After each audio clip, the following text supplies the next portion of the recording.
Boa noite a todos. Boa noite. Existem várias maneiras da gente entregar ou passar a mensagem espírita. A gente tem uma série de trabalhos tradicionais, são palestras, workshops, né? São coisas que seminários.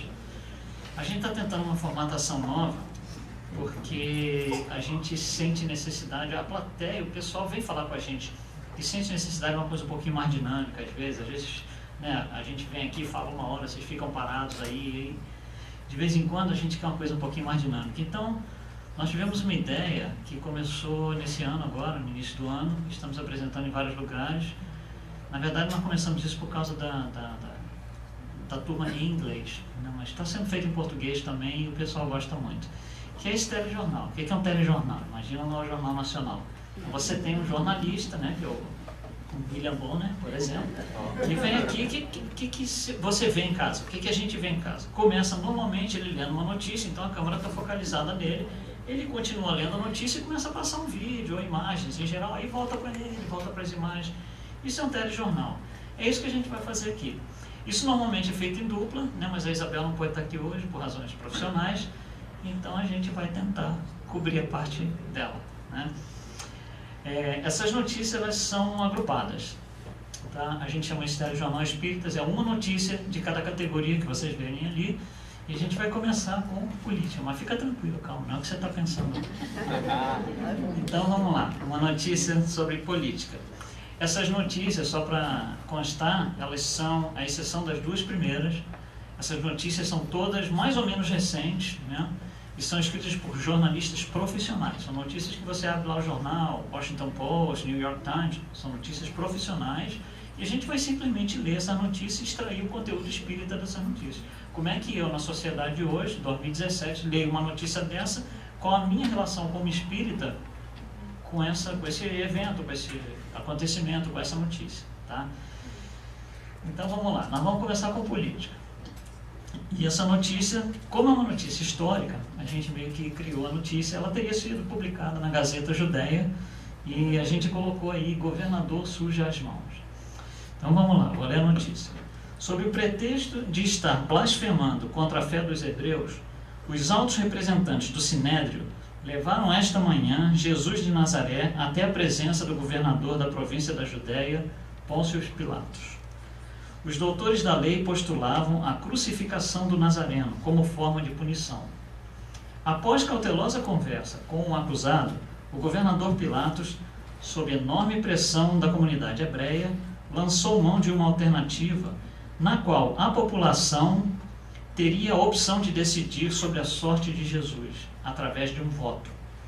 Desta forma, Pilatos ordenou que fosse trazido a público um conhecido criminoso, encarcerado sob acusação de haver assassinado 2 oficiais romanos e que atendia pelo nome de Barrabás. Lado a lado, Barrabás e Jesus foram expostos ao público enquanto aguardavam a votação. Contrário à expectativa do governador, os votos favoreceram Barrabás, enquanto Jesus foi levado pelos oficiais para ser crucificado.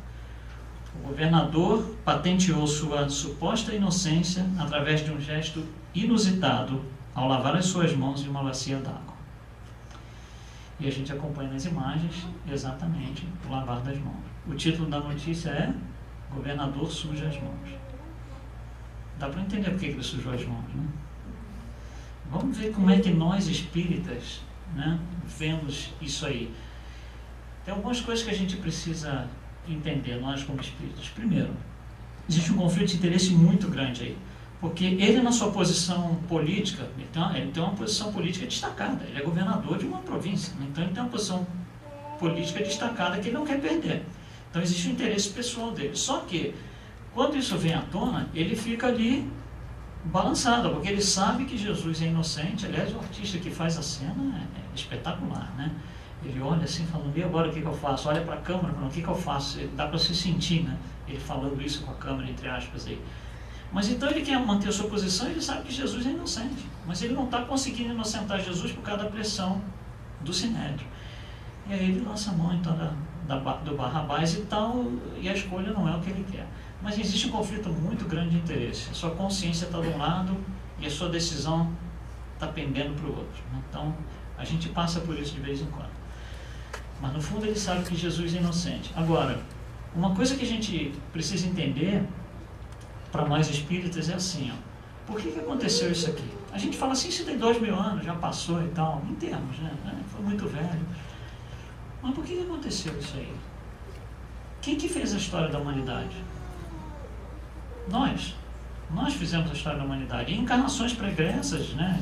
Vidas passadas, nós fizemos a encarnação. Através das encarnações, a história da humanidade. Não quer dizer que um de nós nessa sala foi Pilatos, um de nós foi Barrabás, não quer dizer isso. Mas isso aconteceu porque é a nossa maneira de pensar, o nosso pensamento é assim. Então, para nós espíritas, por que acontece isso? Pega esse evento e traz para a sua história pessoal. Vou trazer para a minha história pessoal, história espiritual pessoal. Toda vez que eu tiver que fazer uma decisão entre o certo e o errado, e sabidamente eu decidi pelo errado, eu estou assinando a minha decisão como Pôncio Pilatos. Sabidamente. Então está aqui. Eu tenho uma escolha. Se eu não sei, é uma história, mas eu sei que esse é o errado e esse é o certo. Mas eu quero escolher esse por alguma razão. Eu vou lá e escolho. Então eu assinei a minha decisão como Pôncio Pilatos. Quantas vezes por ano a gente faz isso? Um monte. Quantas vezes por semana? Muitas. Quantas vezes por dia? Às vezes mais de uma. E não nos damos conta. Então quando a gente olha esse evento, já não pode ser visto como uma coisa tão estranha assim. Não é estranho, é vergonhoso. É diferente. Onde está a culpa aqui? Está no nosso, né, nível de evolução. A gente precisa evoluir mais para não sair assinando as nossas ações como Pôncio Pilatos. Então, vamos lá, vamos continuar. Guerra. Ninguém gosta de guerra, né? Nós temos notícias de guerra quase todo dia, infelizmente, né? Mas quase todo dia a gente abre a internet, jornal, rádio, seja o que for, quase todo dia. Então vamos lá, uma notícia de guerra aqui. Teria sido publicado, como é uma notícia histórica, a gente meio que fez o texto, mas teria sido publicado num jornal chamado A Igreja Moderna, em Roma, em novembro de 1095, ou seja, estamos falando de quase 1000 anos atrás. E o título da notícia é mesmo em nome de Jesus? Então vamos lá. O Papa Urbano II, cujo papado iniciou-se em 12 de março de 1088, vem recebendo repetidos apelos do imperador bizantino Comnenos, solicitando que voluntários residentes na parte ocidental do império venham ajudar a combater os turcos que continuamente invadem a Anatólia, que fica na parte oriental do império. Na verdade, o Papa encara esse fato como uma grande oportunidade para fundamentar um outro objetivo, a reconquista da sagrada cidade de Jerusalém e da Terra Santa, atualmente em mãos dos muçulmanos que estabeleceram as suas próprias regras de conduta.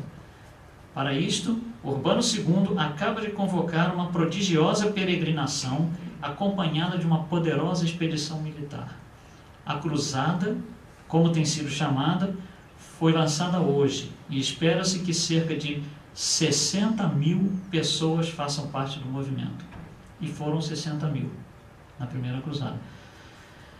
E a gente pergunta, né? Será que é mesmo em nome de Jesus que a gente está fazendo isso? O que a gente fez isso? E a gente vê as imagens do vídeo, são imagens de um filme, obviamente, mas a gente vê o grau de, né, de rigidez, a grosseria toda, né, o barbarismo, tem muito barbarismo aí, é uma coisa impressionante. E aí a gente começa a analisar, peraí, vamos analisar essa notícia. Isso aqui foi uma guerra, né, claro, convocada por um Papa. Aí a gente abre o parênteses, o que é um Papa? Papa é aquele líder da Igreja Católica cuja função é divulgar a boa mensagem de Jesus, ajudar as pessoas, né, disseminar o que Jesus ensinou, através de, claro, ele tem maneiras de fazer isso, através das igrejas e tal, mas pessoalmente essa é a missão dele. Né? Será que é isso que esse Papa fez? Porque o que ele fez, eu pessoalmente não consegui nem achar no Evangelho, convocar uma cruzada, eu não consegui achar no Evangelho, não vi isso lá. Então o que acontece? É um Papa que está, né, representando a Igreja Católica na época, a Igreja, de uma forma completamente equivocada. Né? Então, a gente tem que entender que a função do Papa não era essa. Ele está um espírito completamente equivocado, saiu da sua trilha, né? Quando a gente olha no Livro dos Espíritos, tem uma pergunta, que é a 671, onde Kardec pergunta sabiamente para os espíritos exatamente aquilo ali. O que devemos pensar das chamadas guerras santas? Que é o que isso aqui foi, né? E é até hoje, né? Ainda tem, né? E no meio da resposta, a resposta é bem comprida, eu peguei a parte mais sucinta, e ele diz assim, olha, isso é ação de maus espíritos. Então são os espíritos que responderam para Kardec, é ação de maus espíritos, que ao guerrearem com seus semelhantes estão indo contra a vontade de Deus, que manda o homem amar ao próximo como a si mesmo. Então o comandante desse desastre, que é o Papa, ele está indo contra a vontade de Deus, né? Por uma imposição de um interesse, nem seja lá o que for. E aí a gente cai no mesmo problema. Não, mas isso foi há 1000 anos atrás. Peraí, por que aconteceu? Porque quem fez a história da humanidade fomos nós. O raciocínio é mesmo. Isso acontece ainda, né?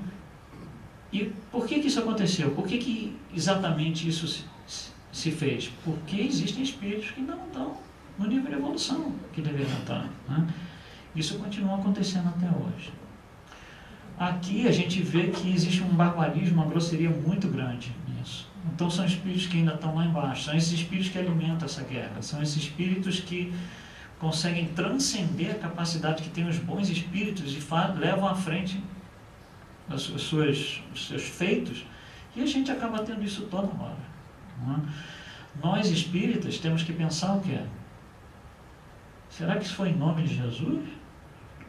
Não é o Jesus que eu conheço. Então, em nome de Jesus, a gente não impõe nada a ninguém, porque é isso que as cruzadas são. Não, nós representamos Jesus, somos a Igreja Católica, vamos assassinar todos os islâmicos, islamitas, muçulmanos. Não é isso que o Espiritismo ensina. O Espiritismo ensina o que Jesus deixou. Não tem nenhum lugar no Evangelho onde Jesus fala, vai lá e mata todo mundo. Tá? Bom, vamos para outra notícia aqui, religião. Está ficando mais interessante agora. E essas já são notícias reais, mais recentes, né? Essa notícia foi publicada no Washington Post em março de 2016, tem um pouquinho mais de um ano, mas a gente decidiu manter essa notícia porque ela tem um ensinamento muito grande. A gente procura fazer notícias o mais próximo dos nossos dias. Então vamos lá.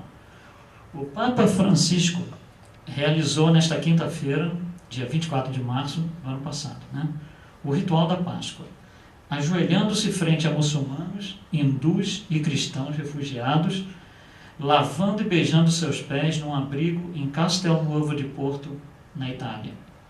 Este ano, pela primeira vez, foram incluídas mulheres, o que deu um especial significado à cerimônia, que ocorre num momento de crescente insatisfação e atmosfera hostil com relação à presença de muçulmanos na Europa e nos Estados Unidos, além da própria crise migratória na Europa.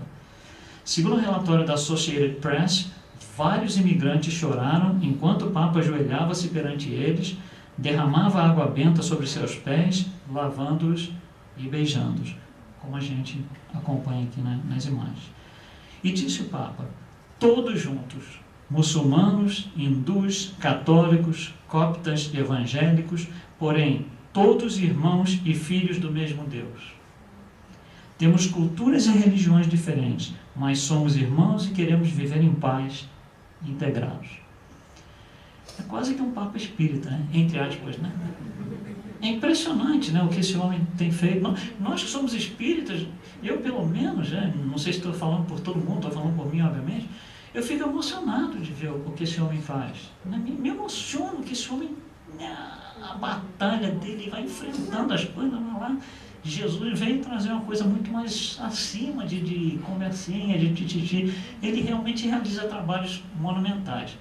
Isso foi no ano passado. Na cerimônia da Páscoa desse ano, que foi agora, mês passado, ele fez essa mesma coisa com presidiários. Então as imagens não existem exatamente para não mostrar o rosto dos presidiários. Então eu decidi manter as imagens do ano passado. Mas é a mesma coisa, o trabalho é tão bonito quanto.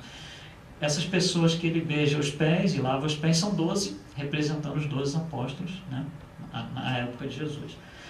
E a gente vê aí, né, acompanhando nas imagens, A emoção das pessoas, né? Você vê esse rapaz, por exemplo, que está emocionadíssimo. E não só isso, mas essas pessoas não são cristãos, são muçulmanos, são hindus. E você vê que o Papa vai lá, lava o pé, né? Beija o pé, e essas pessoas que não são cristãos beijam a mão do Papa de volta. Se você pensar tecnicamente, o Papa não tem significado nenhum para eles, né? Para um muçulmano, para um hindu, por exemplo, não tem significado exatamente para eles. Mas olha só a retribuição. Olha a luz que esse homem está trazendo ali em volta dele, né? É uma coisa fantástica, é muito bonito. Aí a gente fala assim, peraí, Luiz, você não acabou de falar do Papa? Olha a diferença. Olha o que fez 1000 anos. Aqui você está com o Papa que convoca todo mundo para a guerra. Aqui você está com o Papa que diz, que tal fazer a paz? Como Jesus ensinou. Olha que maravilha, olha que bonito. Então é um contraste muito grande. A gente precisou de 1000 anos para sair da lenga-lenga das cruzadas para entrar numa coisa um pouquinho mais decente, mais, né, próximo do que realmente Jesus nos ensinou. Então, nós que somos espíritos, o que a gente leva para casa numa notícia dessa? E a gente viu as imagens, são imagens reais, né? Isso é do ano passado. Então, primeiro, a diferença entre o papado do passado e o papado atual, da representação, né, de Jesus como a maior religião do mundo, a católica, como era antes e como é agora. Outra coisa, o Papa fala em todos nós, ele fala em todas as religiões, né, como o jornalista colocou na notícia. Todas as religiões excluem quais? Nenhuma, então nós inclui. Nós espíritas somos parte disso tudo aí. E ele fala, vamos viver em paz integrados, isso nos inclui. Mas uma coisa interessante, quando você vai ler lá, trazer isso para dentro do Espiritismo, tem uma pergunta no Livro dos Espíritos, que é 798, onde os Espíritos afirmam a Allan Kardec, um dia o Espiritismo vai ser uma crença comum.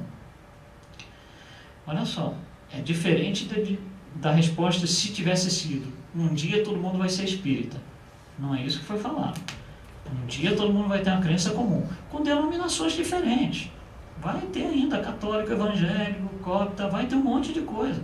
Nós hoje temos 41.000 denominações de cristianismo. Todos lemos o mesmo livro e ouvimos o mesmo homem.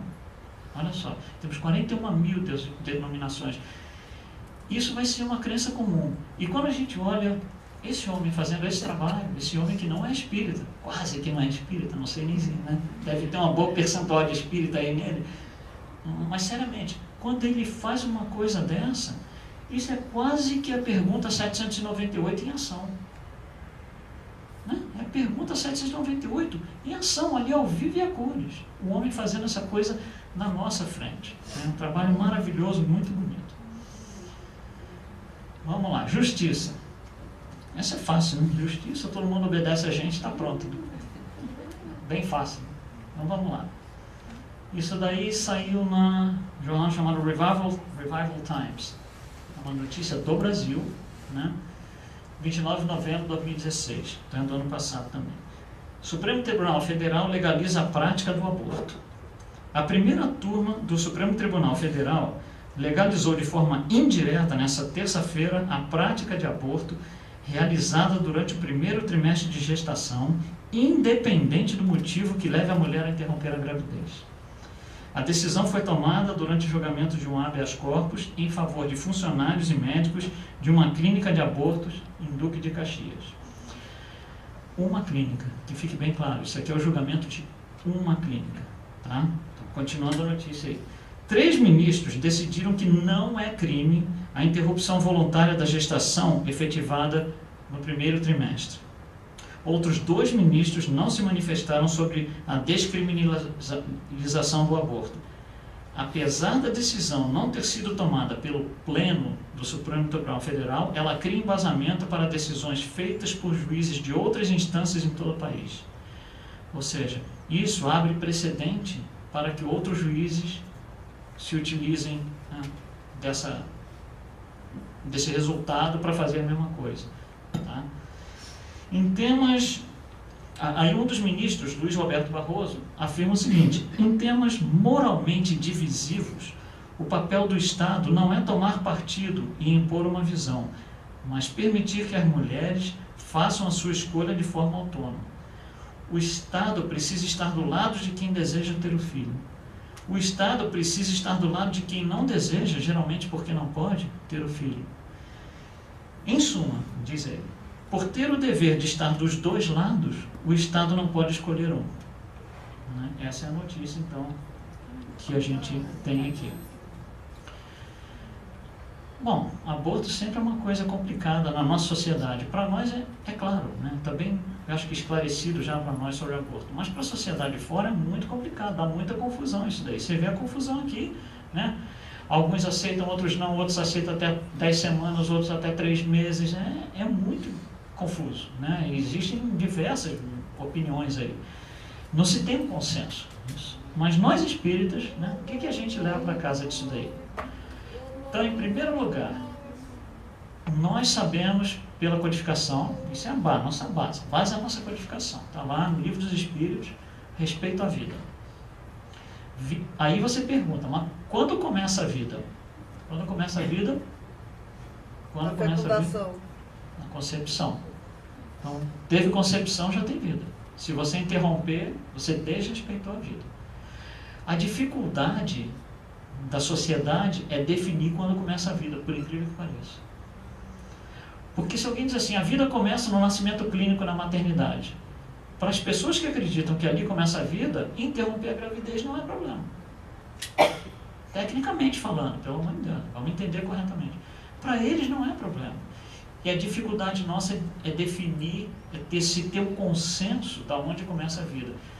Nós espíritas sabemos que a vida começa na concepção. Dali para frente, se a gente fizer algum tipo de intervenção danosa, nociva, né, a gente está desrespeitando a vida.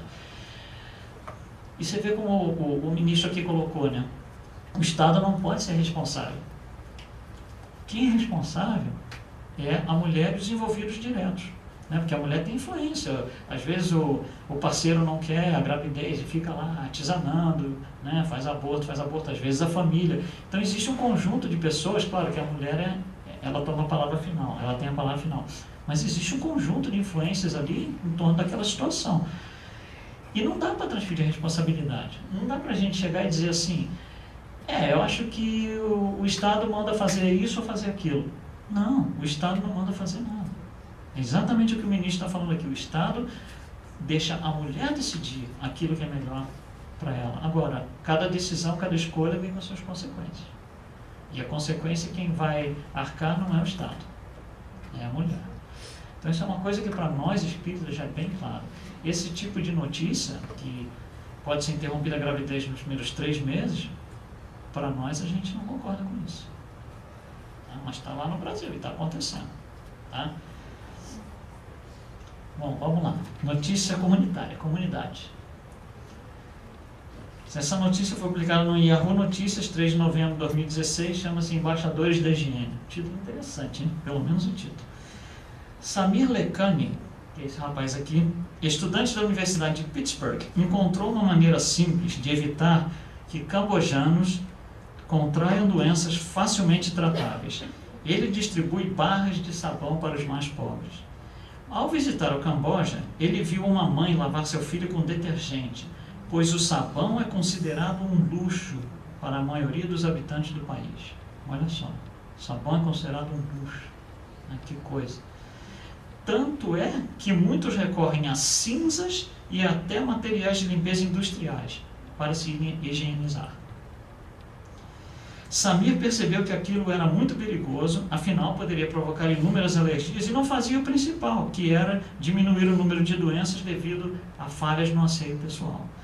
Em suas pesquisas, o jovem percebeu que havia um centro turístico nas proximidades que recebia mais de 2 milhões de visitantes por ano e seria uma boa opção para desenvolver sua ideia. E a ideia era reciclar os sabonetes dos mais de 500 hotéis e pousadas na região que iriam para o lixo. Quando a gente vai no hotel, a gente passa uma noite, o que acontece com o sabonete que a gente deixa para trás? E tem gente se lavando com cinzas em algum lugar do mundo. Quando terminou sua licenciatura em estudos ambientais, o estudante começou a colocar seu plano em prática, criando a organização EcoSoap Bank. Você vê os rapazes aqui com a camisa. que desde a estreia já forneceu 650 mil sabonetes para os cambojanos. Os embaixadores da higiene, como são chamados, devem levar sabão para as escolas do Camboja e ensinar aos jovens a importância de lavar as mãos. Nos Estados Unidos, as redes hoteleiras desperdiçam 2,6 milhões de barras de sabonete por dia. Mas, graças a Samir, uma boa parte agora é destinada a pessoas necessitadas.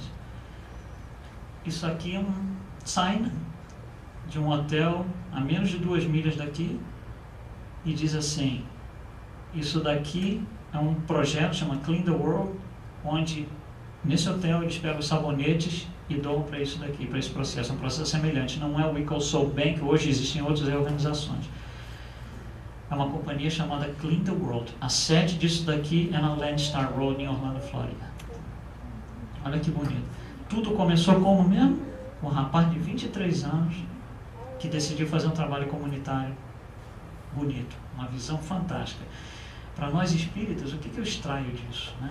É um trabalho de caridade coletiva, enorme. Mas não é a caridade material. A caridade material é você pegar o sabonete e dar para a pessoa. Mas não é só isso que eles fazem. O nome da notícia é Embaixadores da Higiene. Eles pegam isso e levam para as crianças e ensinam, educam as crianças a usar aquilo, para que elas consigam, né? Essa primeira geração, essas crianças pequenas, os seus filhos, eles aprendendo a usar, os seus filhos vão conseguir usar, os netos, e aí vai, né? Então a geração atual ainda não está completamente coberta com a educação, mas a partir da próxima sim. Então ele trabalha a caridade moral, é isso. A parte moral da caridade está no ensino, né? No aprendizado, e sentar com as crianças e entenderem, para elas entenderem a importância de lavar as mãos, né? Isso me lembra da parábola dos talentos, onde Jesus pega um talento, né, que é uma moedinha, e dá para 3 homens diferentes. Um pega aquele dinheiro, faz uma fortuna, o outro faz uma coisa um pouquinho mais, e o outro guarda e fica ali, não, deixa eu guardar para quando Jesus voltar. Esse menino recebeu um talento, chama barra de sabonete. Olha o que ele fez. Olha que coisa maravilhosa, olha que coisa bonita. Já chegou aqui, ó, Orlando, Flórida, né? Lindíssimo esse é um trabalho muito bonito, é emocionante. Para nós que somos espíritas, é um trabalho emocionante. Então vamos mais uma notícia aqui, policial. Algumas notícias são boas, outras são ruins. Nós vivemos em provas e expiações, lembre-se disso, né? Então tem coisa boa e tem coisa ruim. Então vamos lá, Jornal do Brasil, janeiro de 2017, bem recente. As 3 meninas vítimas da violência. Não há como não se emocionar e não se revoltar com a morte das vítimas da violência no Rio de Janeiro nos últimos dias. Quantas vidas e sonhos tirados pela decisão de se apertar o gatilho de uma arma. Nos últimos casos, 3 meninas, todas com uma vida pela frente. Vidas interrompidas pela violência que recrudesce na cidade. A primeira, de 11 anos, foi sequestrada e morta quando brincava em uma pracinha. O corpo da criança foi encontrado em um lixão. O sequestrador foi preso e já respondia por outros crimes. Era foragido do sistema presidiário. A segunda, uma jovem estudante de 16 anos, foi atingida em um confronto de policiais e traficantes do morro quando visitava a sua avó na semana passada. Essa comunidade tem um histórico de confrontos e violências. A terceira, de apenas 2 anos e 7 meses, brincava em uma lanchonete quando policiais e bandidos trocaram tiros e ela foi atingida. E o jornalista encerra a notícia dizendo que Deus conforte o coração dessas famílias e receba com muita luz essas 3 meninas. É difícil isso aí, né? E a gente fala assim, quanta violência, né? O que nós espíritas levamos de uma notícia dessa? Como que nós vemos essa violência? Então tem algumas coisas que a gente precisa esclarecer, mas precisa ficar muito claro para nós, né? Nós lidamos com isso, a gente abre o jornal, está lá na nossa frente todo dia, está na nossa televisão, está na nossa internet, né? Então, primeiro, Emmanuel nos diz o seguinte, revolta é sinônimo de incompreensão. Se você está revoltado, você não compreendeu alguma coisa. Então, o primeiro impacto, se você olhar lá em cima, olha como o jornalista abre notícia, não há como não se emocionar e não se revoltar. Então, o próprio jornalista está revoltado, está se revelando revoltado. Como é que a gente encara isso? Revolta é sinônimo de incompreensão. Se eu estou revoltado com alguma coisa, eu não compreendi. Eu tenho que estudar para compreender. Até o dia que eu vou ler uma notícia dessa, Não é que eu vou gostar, hein? Não é que eu vou gostar, mas eu não vou ficar revoltado, eu vou ficar, poxa, nossa, mais um daqueles casos. Então a gente tem que entender o que a gente não está compreendendo, se eu fico revoltado com isso daí. Tem coisa que eu tenho que estudar. Isso é Emmanuel. Emmanuel nos diz exatamente isso.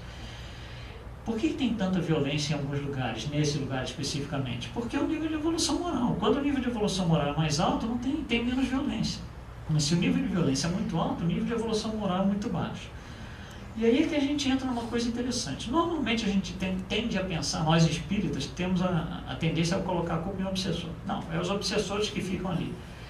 Pode ser, mas não é bem assim, porque existem alguns casos que é diferente. Porque olha só, uma das meninas, a mais nova, de 2 anos e 7 meses, foi atingida com uma bala perdida. 2 anos e 7 meses. Então não é que ela estava trocando tiro, estava se escondendo, não tem cabimento, estava brincando ali com a bonequinha na padaria e a bala perdida veio e atingiu. Aí a gente pergunta assim, bala perdida é acidente? A resposta a princípio foi um acidente. Sim e não. Porque olha só, por que aquela menina está ali? Isso é o que eu chamo, são palavras minhas, hein? É o que eu chamo de contextualização kármica. Existe um passado que tem que ser, né, tem que ser ressarcido de alguma forma, onde nessa encarnação ela tem que vir, essa menina tem que vir num lugar extremamente pobre, difícil, com pessoas de nível de evolução moral menor, por razões kármicas. Então ela está inserida naquele contexto. Em estando inserido naquele contexto, existe o risco da bala perdida. Não é exatamente um acidente, né? É um acidente se você olhar pontualmente, naquela hora, naquele dia, né, na padaria. Mas quando você expande a visão espírita, você coloca várias encarnações ali, deixou de ser pontual o negócio, aí já não é acidente. Aí é contextualização kármica. É uma coisa que a gente tem que prestar atenção, né? Temos que estar preparados para isso quando a gente lê as nossas notícias aí pela frente. Vamos lá, amizade. Amizade improvável. Saiu aí no Yahoo Notícias no ano passado, 3 de novembro de 2016. Nora Wood fez uma visita ao supermercado acompanhada de sua mãe, Tara Wood. Nora Wood é essa menininha aqui. Durante as compras, elas cruzaram com um idoso caminhando cabisbaixo. A pequenina, de apenas 4 anos, acenou para ele e disse: "Oi, velhinho, hoje é dia do meu aniversário." Dan Peterson, o idoso, parou, olhou para a garota e sorriu para dar atenção a ela. Algumas frases foram trocadas e ambos seguiram seus caminhos. Contudo, a garotinha havia realmente gostado do Sr. Peterson e insistiu em voltar e tirar uma foto com ele. Os dois se abraçaram, a gente vê a foto aqui, essa foto original. Os dois se abraçaram como se fossem amigos há muito tempo, comovendo a mãe da menina, que tratou de tirar uma foto do momento. Emocionada, Tara é a mãe da menina, né? Postou as fotos dos novos 2 amigos no Facebook e essa viralizou. Entre as milhares de mensagens que recebeu, uma delas, de um amigo do idoso, falava que Peterson havia perdido a esposa alguns meses antes, que estava muito deprimido e que o bate-papo havia o deixado mais animado. Então Tara, que é a mãe, decidiu que iria visitar o Sr. Peterson com sua filha de vez em quando. Em sua primeira visita, Nora, a menina, deu um outro longo abraço no vovô e mostrou a foto que elas tiraram no mercado. Ela também levou algumas pinturas que havia feito para presentear um amigo. Em entrevista ao canal de TV CBS, o idoso afirmou que no dia em que eles se conheceram, ele estava, entre aspas, palavras dele, duvidando de si mesmo e de suas crenças. A menina elevou meu espírito para as alturas e me senti bem como não me sentia há muito tempo. Fecha aspas. Atualmente, Nora visita o Sr. Peterson pelo menos uma vez por semana e faz planos para comemorar o aniversário de 82 anos do amigo.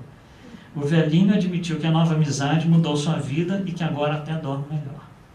Olha que coisa bonita. Isso daí aconteceu numa rede da cadeia de supermercado Publix, na cidade de Augusta, no estado da Geórgia. E como é uma notícia muito bonita, muito emocionante, o canal de TV CBS fez uma solicitação legal ao Publix porque o Publix tem câmeras de segurança, né, como todo supermercado, né? Então isso foi filmado pelas câmeras de segurança, obviamente.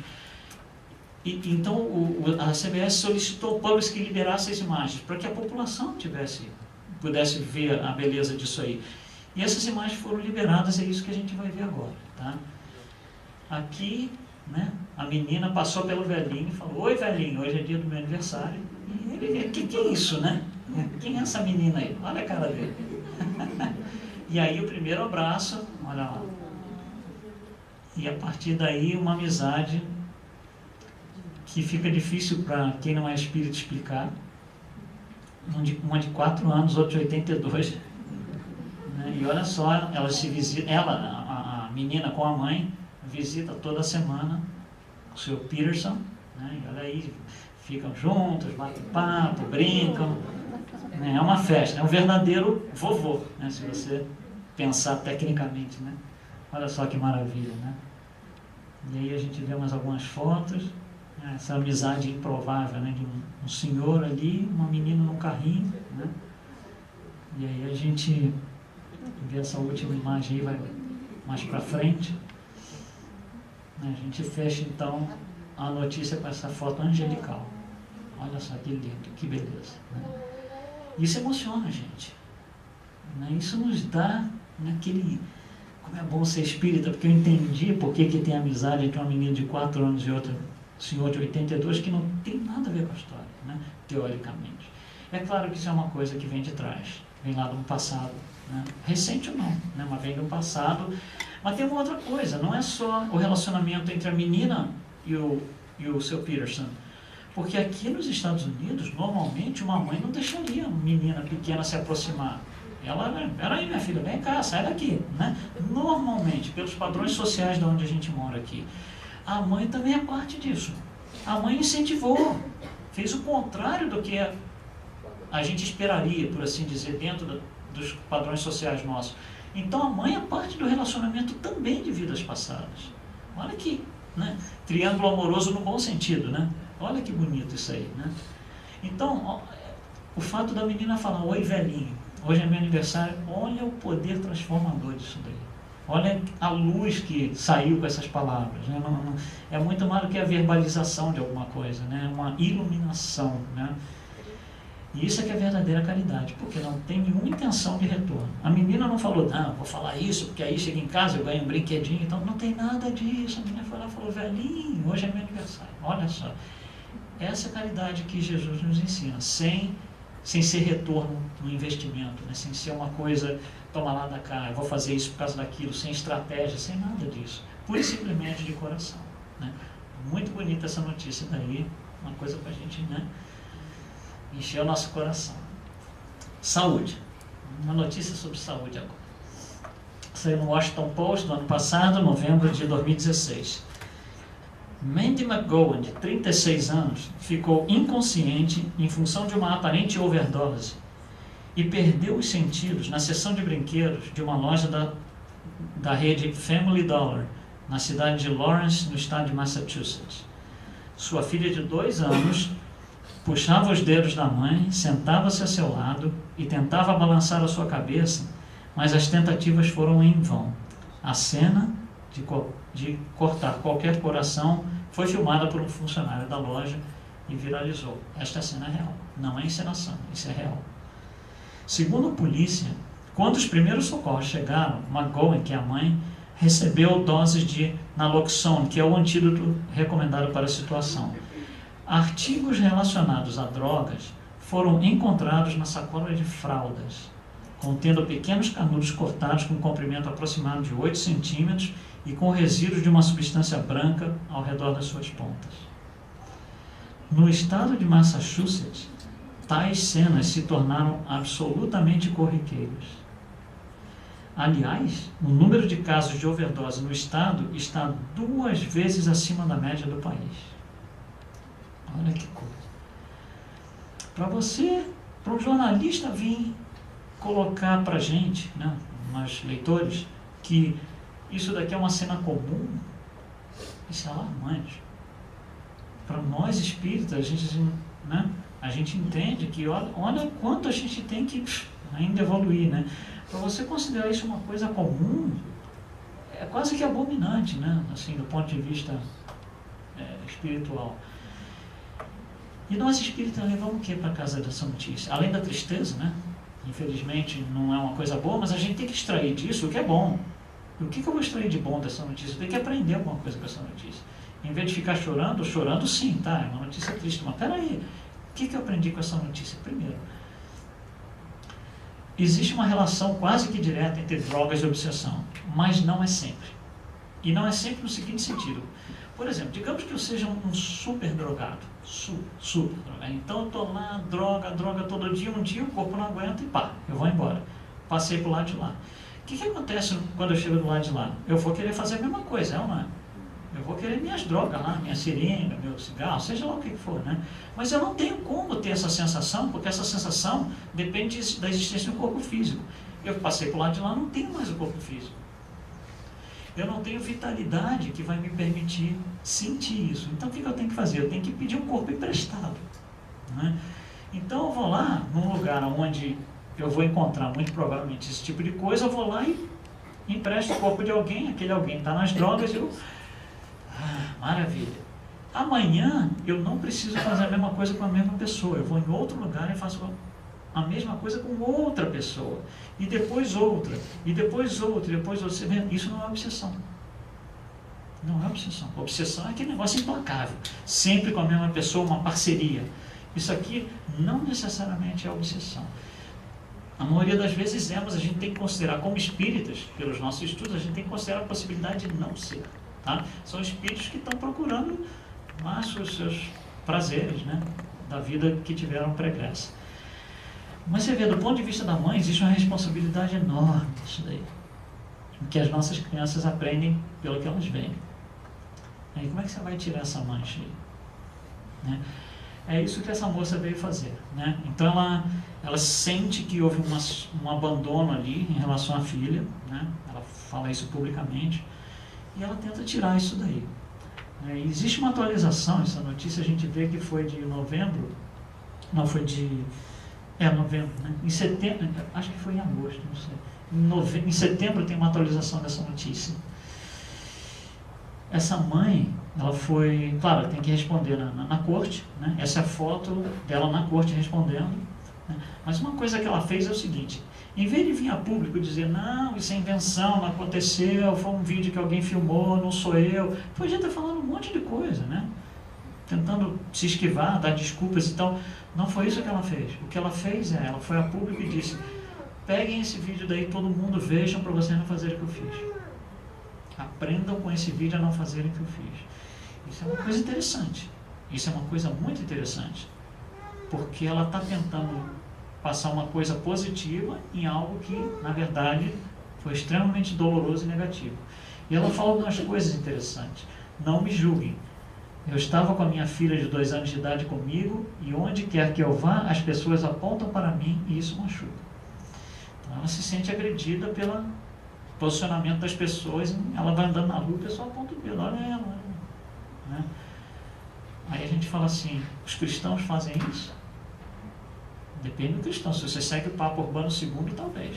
Se você segue Jesus, não. Jamais a gente faz isso. Não está escrito isso em lugar nenhum no Evangelho. Não deveria ter acontecido e pronto. Eu não deveria ter ingerido nada ou ter estado onde estava com quem eu estava, que era a filha. Se eu soubesse que ficaria daquele jeito, eu não teria minha filha comigo. Não é isso que eu quero para minha filha, que a minha filha veja, segurando minha mão, tentando me erguer e em prantos. Eu só quero acordar todo dia e não ingerir nada, somente executar as minhas tarefas e me dedicar aos meus filhos. Ela foi levada a um rehab, né, como eles chamam aqui, reabilitação, até hoje largou das drogas, até hoje nunca mais tocou em drogas. Então é a volta por cima, né? É o homem novo, né? A ideia da a gente sair ali do nível de evolução mais baixo e a gente realmente subir. E parte dessa subida está no que ela sugeriu. Vamos levar esse vídeo à tona para que todo mundo veja e ninguém faça o que eu fiz. E a gente pensa quando Jesus nos fala dos escândalos. Os escândalos são necessários, mas ai daquele que traz o escândalo. Isso aqui é um escândalo. Você tem um estado onde isso é normal, isso é um escândalo. né? Mas ai de quem traz o escândalo. Ela está sofrendo, pagando, né? Tendo que ser apontado o dedo e tal, né? Mas a gente aprende em espiritismo que isso é necessário de vez em quando. Tá? Notícia sobre esporte. Vamos lá. Notícia publicada na BBC Sports, isso é no ano passado, setembro de 2016, um gesto olímpico. O triatleta britânico Alistair Brownlee. Alistair Brownlee é aquele de azul que vem lá atrás. Não é este. Então esse atleta é mais uma prova de que o espírito esportivo ainda está vivo, sobretudo quando o gesto altruísta envolve a família. Na etapa do Campeonato Mundial de Triatlo em Cozumel, no México, disputada neste domingo, Alistair vinha na disputa pelo segundo lugar com o sul-africano Henry Schumann, quando avistou seu irmão na liderança logo no final da corrida. No entanto, o caçula Johnny Brownlee já cambaleava de tanto cansaço. Ao ver a cena, Alistair não pensou duas vezes. Deixou de lado qualquer chance que tinha de conquistar o primeiro lugar para ajudar o irmão a completar a prova, carregando-o pelos braços, como a gente vê aqui nas imagens. Né? Olha lá que bonito. Por causa da ajuda de seu irmão, Jonathan cruzou a linha de chegada na segunda colocação e Alistair ficou com a medalha de prata. A gente tem que olhar esse final, né, com os olhos um pouco mais clínicos. Tá? Aqui é a chegada, o sul-africano já ganhou, já está lá na frente. Esse aí, ele vai cruzar a linha de chegada, a gente vai ver nas imagens. Então ele é o campeão. E ele estava lado a lado com o outro, que parou para ajudar o irmão. Né? Tá? Então o irmão abdicou da oportunidade que ele tinha. Esse ganhou, aí vem os dois juntos. Né? O irmão puxando aquele que estava, né, cambaleando ali, olha lá. E você vê que ele está completamente desorientado, já não está pensando direito, já não sabe o que está acontecendo. Essa cena aqui, final, na linha de chegada, vai passar em câmera lenta. Porque a gente tem que olhar uma coisa nessa cena aqui. A gente vai passar isso aqui em câmera lenta. Olha o que está doente está aqui. Olha o que o outro faz. Ele empurra e retém os pés e espera o irmão cruzar a linha de chegada com cautela para ele ser o terceiro. Ele não foi o terceiro porque as regras da competição não permitem que a pessoa que foi empurrada tenha sido considerada ganhador, não, que terminou a competição. Então, o Johnny, que é o que caiu no chão, foi eliminado por causa das regras da competição. Mas isso não tira o mérito e a beleza disso aí. Olha o que esse jogo. Isso é um campeonato mundial. Isso aqui não é um treinozinho ali no clube da esquina, não. Isso é um campeonato mundial, onde o cara vai perder a oportunidade da medalha de ouro. Né? Olha que bonito. Então, é aqui que a gente vê, né, quando dá para competir, quando dá para colaborar. E a escolha que ele fez. Eu posso continuar na competição, posso colaborar. Colaboração em espiritismo tem um nome diferente. A gente não chama colaboração, a gente chama caridade. Olha só que bonito. Olha só a caridade que esse homem faz. Né? Renunciou à oportunidade que ele tinha, que ele ia ser o primeiro. Ele tinha mais porte atlético do que o outro sul-africano que ganhou. Né? Então, olha só. Então, a gente gosta de colocar dessa forma. Né? Que ele venceu a competição porque chegou em terceiro lugar. Venceu moralmente.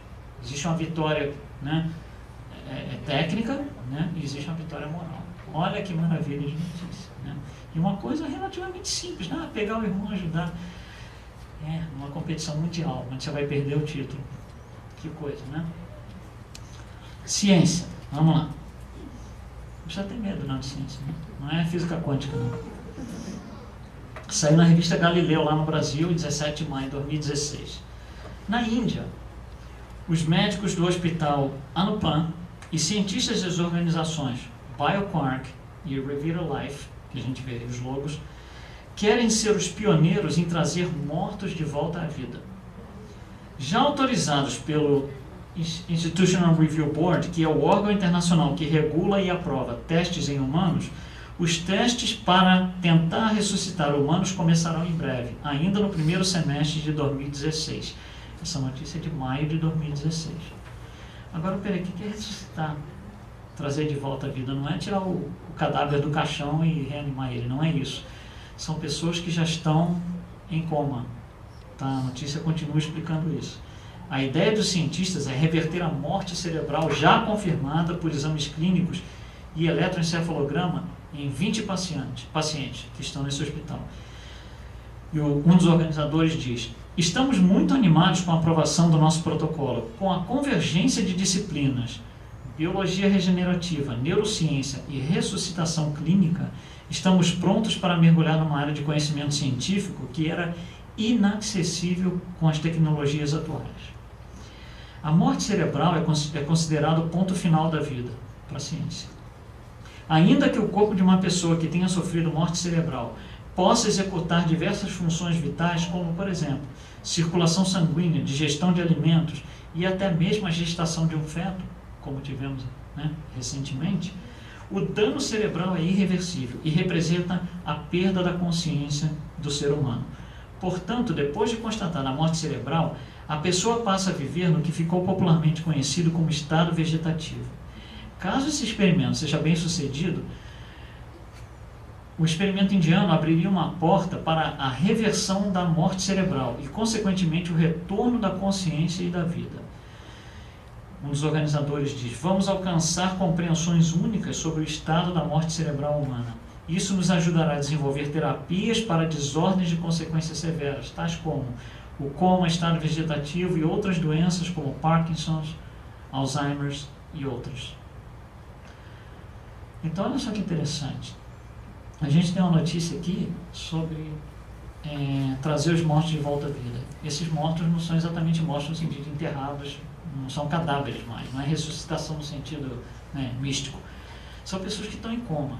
Então, o que a ciência está nos dizendo é o que a gente já sabe há muitos anos. André Luiz já nos falou isso há 70 anos. Que existe uma consciência, que é o espírito, que a ciência desconfia, a física quântica desconfia que essa consciência está fora do corpo, né?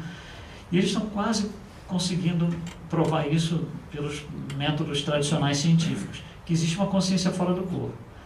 Então, olha só, isso define que quem manda não é o cérebro, quem manda agora é essa consciência. Isso seria como se a consciência sair do corpo, você conseguir trazer de volta, você ressuscitaria a pessoa. É isso que a notícia é. Agora, para nós, saindo da área técnica, o que significa isso? O que é essa consciência ligada no corpo? É o laço fluídico, né, para nós.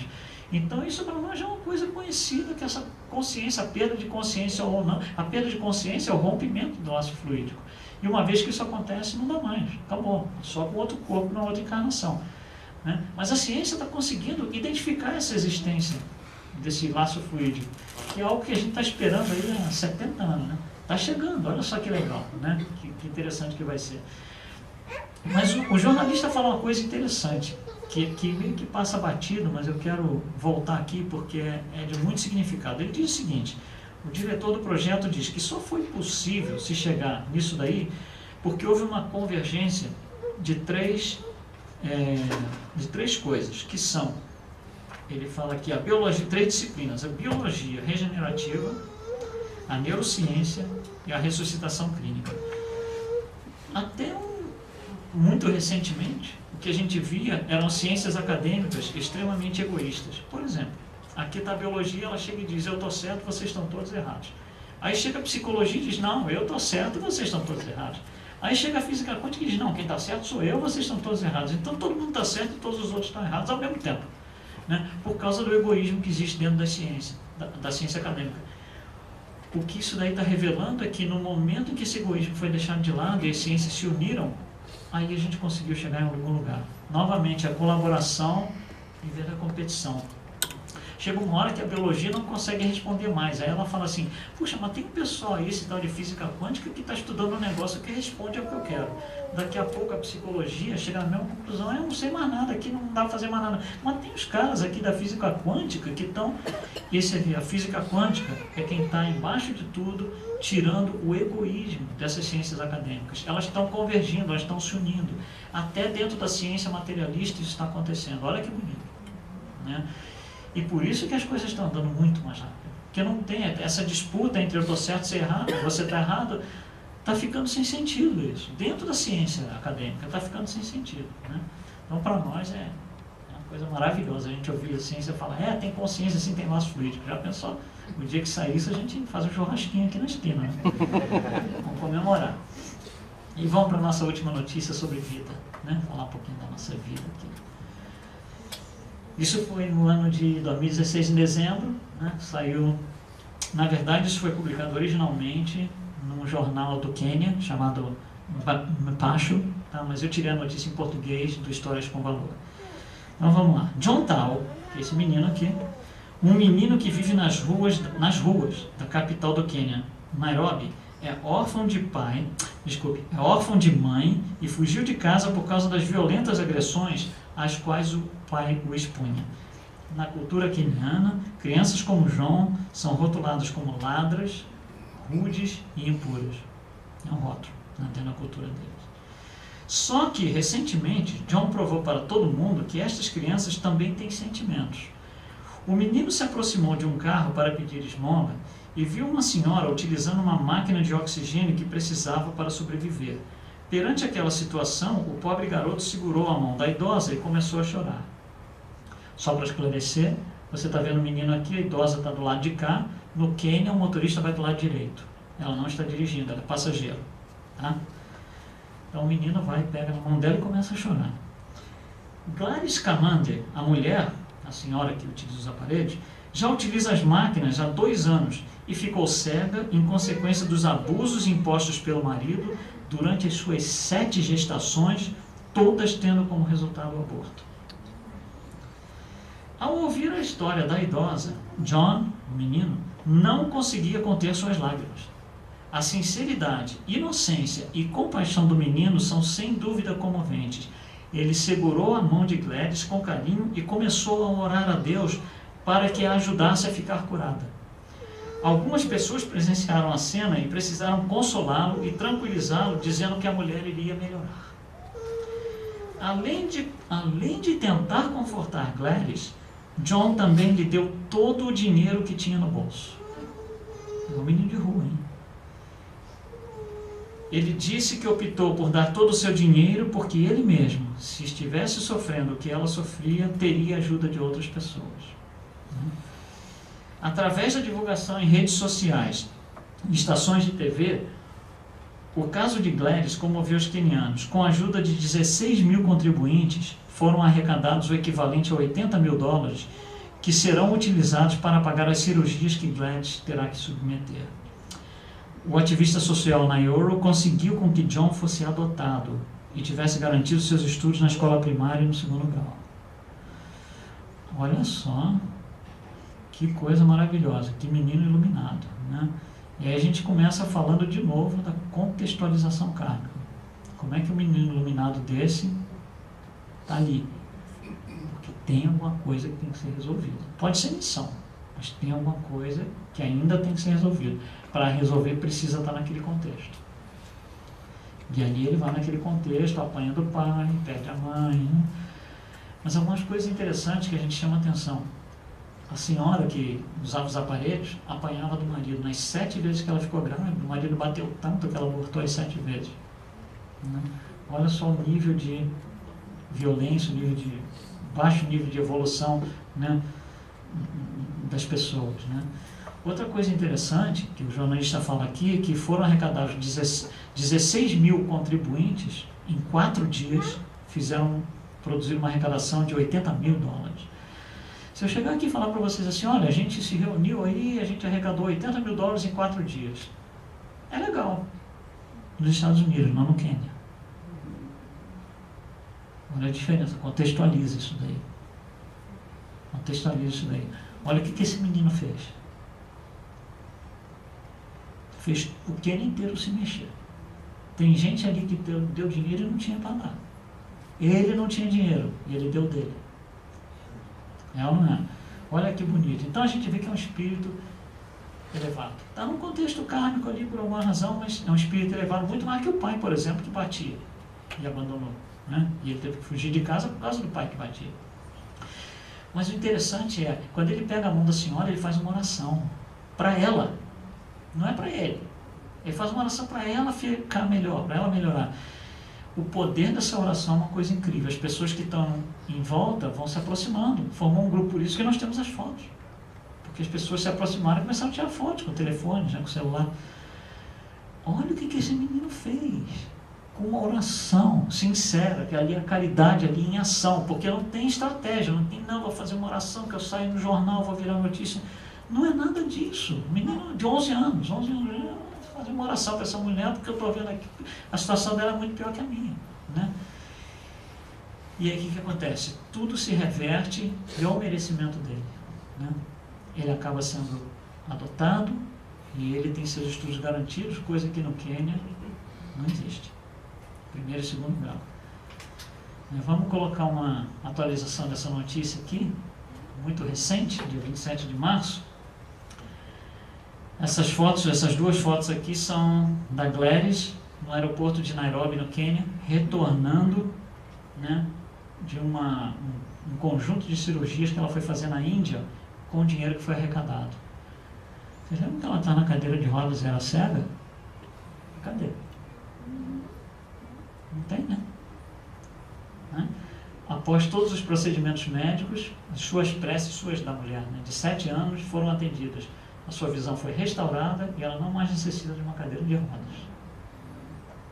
Com o auxílio de Gladys e do ativista social Nairo, John Tal foi adotado por aquela senhora lá, Nisi Wangubo, que irá assegurar os estudos de primeiro e segundo grau da menina.